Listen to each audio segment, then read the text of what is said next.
Hey everybody, welcome to my channel. My name is Mai, and for this week's build, I have made a medieval castle using the brand new castle kit. And this was the very first time that I got to build with it and that I got to play around with it.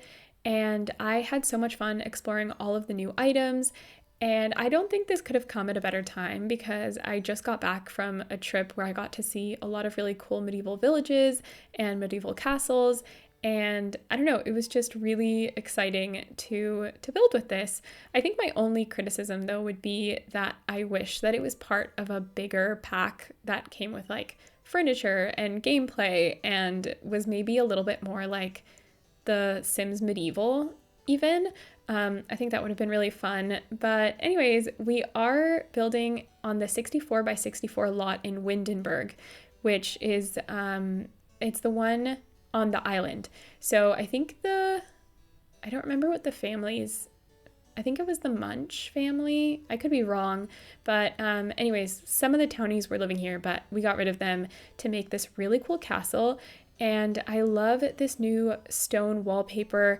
I like mixing it with kind of like the dirtier swatch of it to go on top so that it kind of looks like maybe the top is a little bit, I don't know, gets cleaned a little bit less often, and then it just, looks a little bit more presentable down at the bottom. I think it adds a lot of dimension, and I really love it.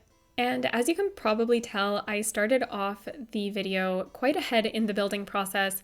That was one because of like the scale of this build, and also because I worked a lot with the terrain paint to create this kind of hill and these stairs that go up towards the castle, but like on these two sides with this very big grassy area in the middle where I want to add like a fountain and a lot of landscaping and a garden. And that was actually inspired by the Belvedere, which is a castle in Vienna that I absolutely adored. And I thought it would be really cool to incorporate it here. And I do have to say that it was very much worth the hard work and headache that came with it. I think that we all know comes with working with terrain paint. But here we are also adding some more details around the exterior. Specifically, I wanted to add some towers around, which are very like characteristic of this time. They wanted, I'm pretty sure that what they were going for was like this more Gothic style. And around that era of the Middle Ages, or I think for all of the Middle Ages was, religion was very big.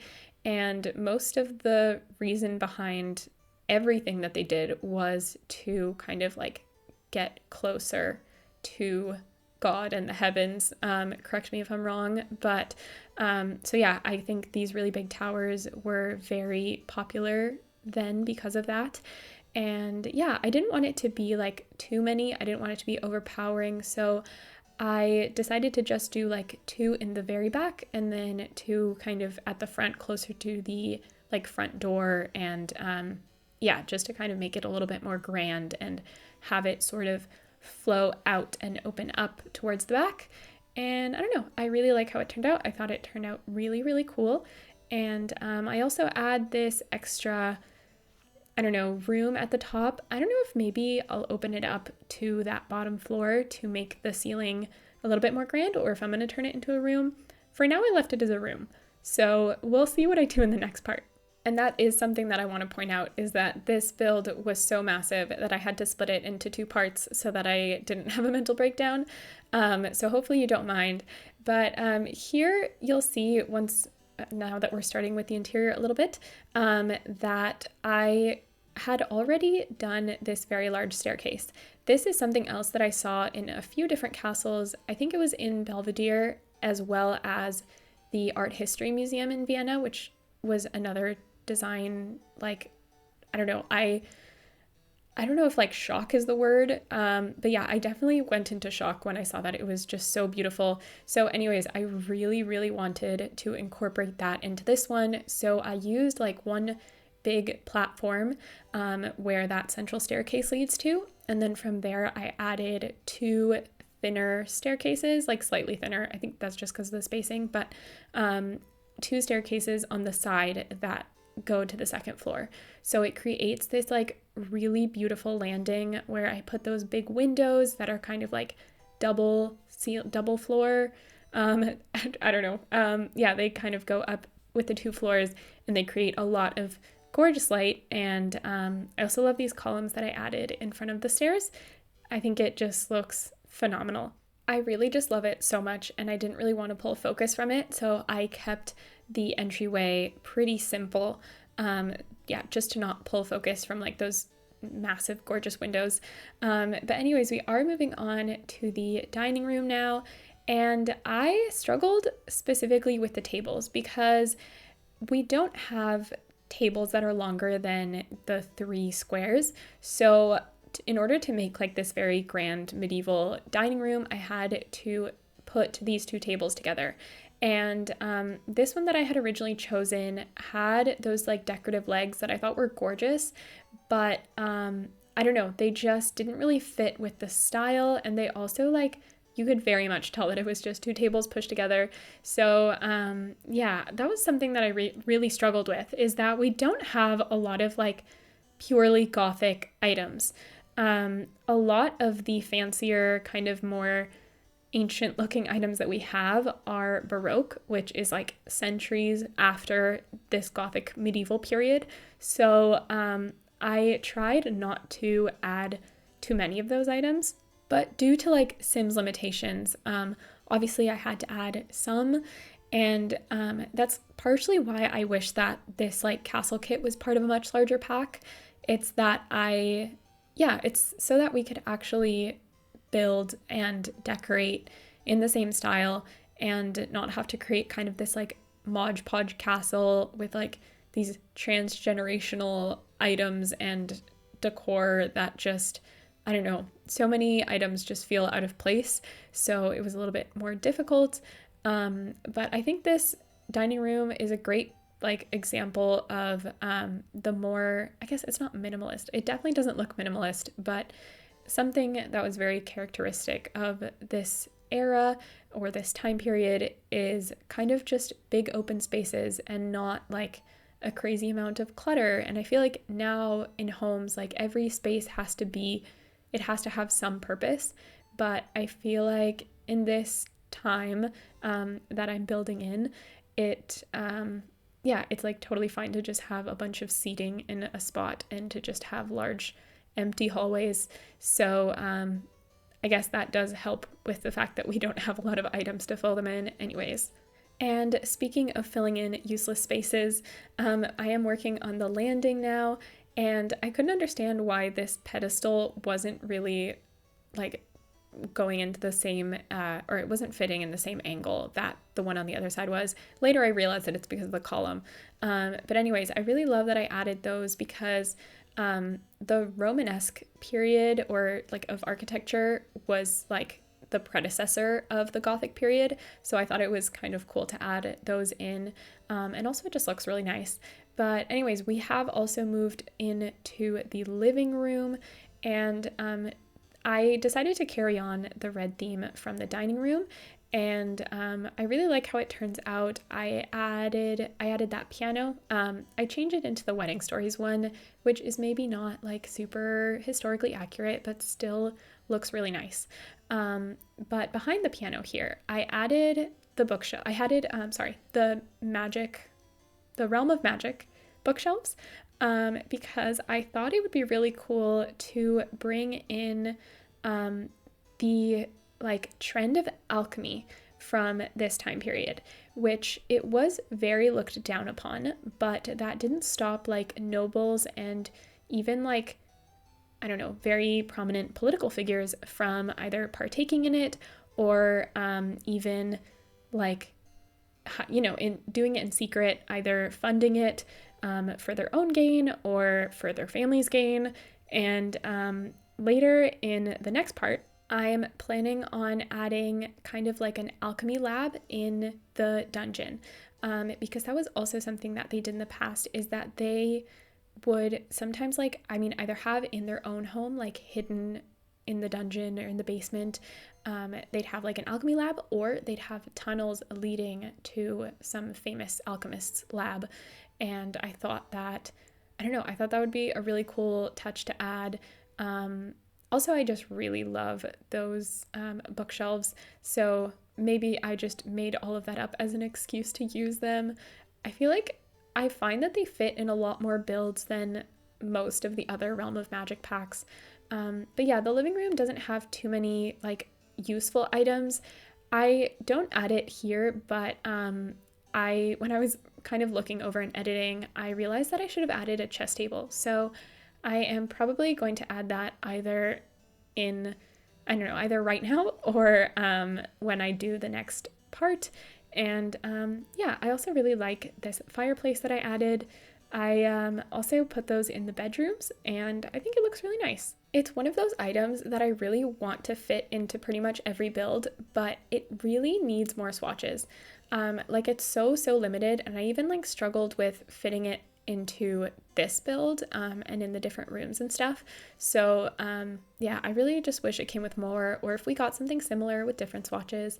But yeah, we are moving on to the upstairs. I love these portraits that I added from vampires.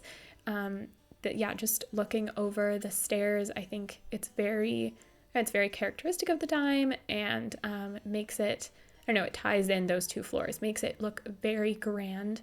And we're just going to ignore that the people in them are very clearly vampires. I mean, unless when you play in here, you want them to be vampires. In that case, you can also add like coffins in the basement. But we have already started on the primary bedroom. At least in my head, it's the primary bedroom. I don't think that it's like a very clear, like which one is which. So you can decide that. But yeah, in my head, this was the primary bedroom. I think because it's a lot darker, and the other one is like very bright and white. And in my head, the other one is like the kids' bedroom. And since they're part of the next generation, which is more leading towards the Renaissance, then I imagine that they'd be more into like the new modern light colors and brighter spaces and whatever. I don't know, that's kind of how I justified it in my head. Maybe it's just because this entire castle feels really dark and I just wanted one lighter room, and I don't know, that's just what I went with. But here in the corner of the bedroom, I put in this bathtub, and I love this cabinet from the For Rent pack, just to kind of create like a dressing area and like bathing space. I think this makes sense. Please let me know in the comments if you think that I should change this, or I don't know, if I should use this space for something else.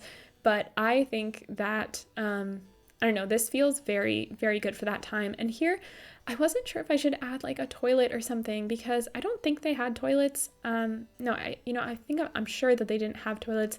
Maybe they had chamber pots, but we don't actually have one except for the potty version in For Rent, or that we got in the For Rent and For Rent pack. But I decided to just, I think later I put in like a little seat. Sorry, there I was. I found a piano that I think is like an unlockable item, but it was way too Baroque for the space, so I didn't use it. But back to the toilet issue.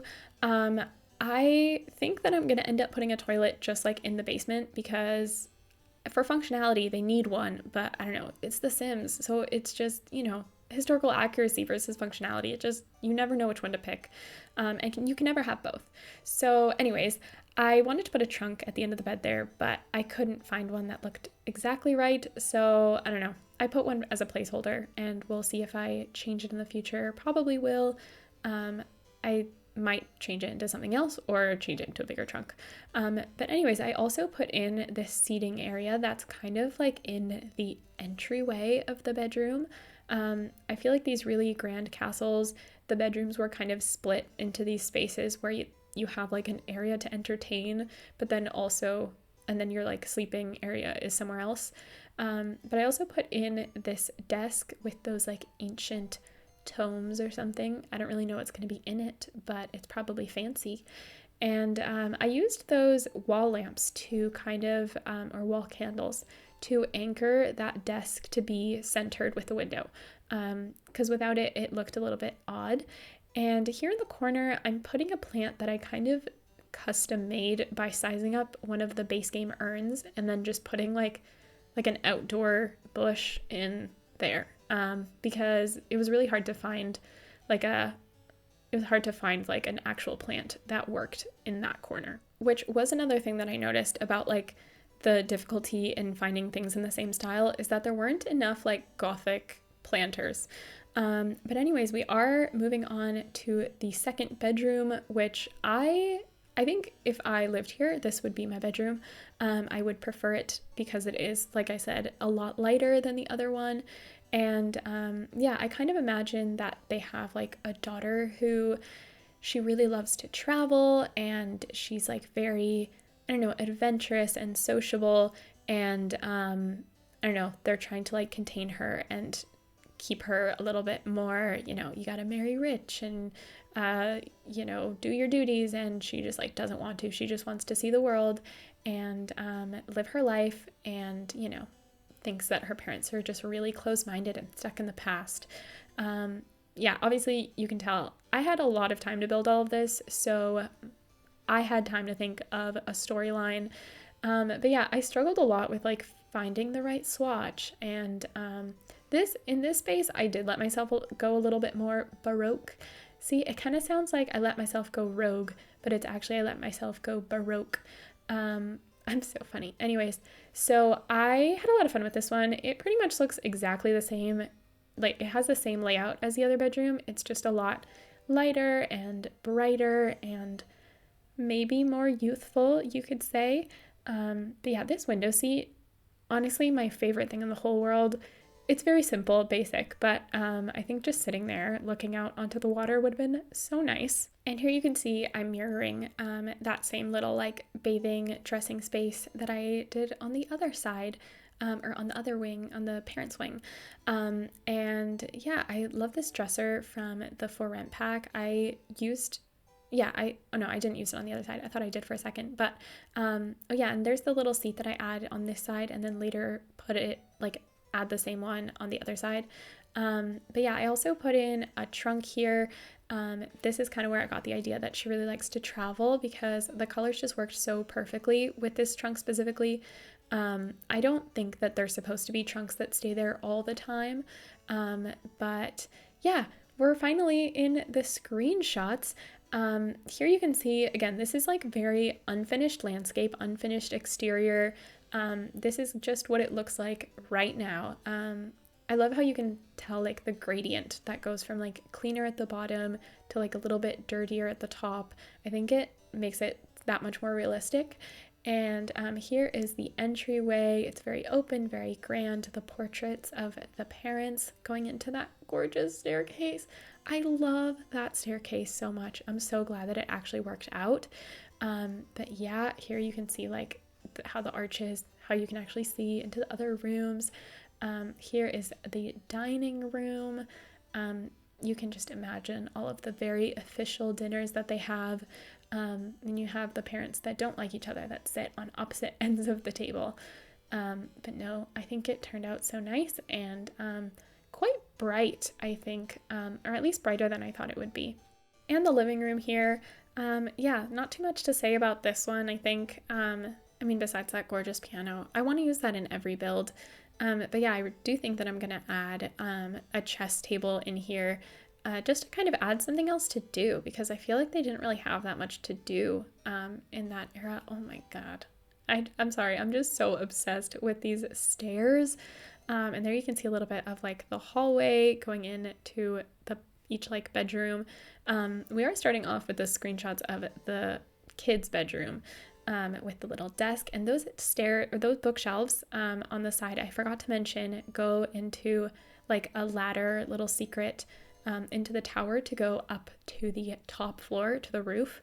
And I thought it was cool to have like the hidden bookshelves or whatever they're called, the secret passage, because yeah, I feel like that's also something that nobles had, is a lot of secret passages so that they could get around. And I don't know. Yeah, when things were a little bit scary and people's heads were getting chopped off, I think it's important to have secret tunnels to get around. But yeah, this is like the seating area in the parents' room or in the primary bedroom. I think it turned out really nice. And there you can see the seat that I added, where maybe a toilet should go or the chamber pot would go. Or maybe it's just their helpers sit there while they're bathing. And yeah, you have a little shot of their bedroom and some last random shots of the exterior, which I will be furnishing more in the next part, along with the downstairs, or like the dungeon, where it has like the kitchen space and the servants' quarters and all of those very exciting things. But bye, buds, and thanks so much for watching. Don't forget to like and subscribe so you don't miss the next part. Comment what you think and share with your friends. I'll talk to y'all soon. Bye!